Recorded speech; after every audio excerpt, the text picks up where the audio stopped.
To enable and use Bixby on Samsung Galaxy A57 5G, first of all, let's find Bixby inside the settings and advanced features right here. And now when you enter Bixby, if it's disabled, you will have an option to enable it. Also make sure that you have your Google account.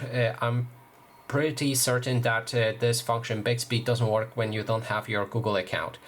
After that, we have a few different options to call it out, but two most prominent options are voice recognition. Here you'll be able to select how to call out your Bixby. You can say hi Bixby to call it out. You can use Bixby or turn it off. You can go for improve your recognition accuracy if it doesn't call out. In this case, I have this set up for other voice, so that's why it doesn't show up. The other way to call it out is to find the side button settings right here, and you can go for a long press and then select Bixby. Also now, if we don't press the power button on the right side of our device, we'll be able to open Bixby Assistant. And that is basically everything. Thanks so much for watching.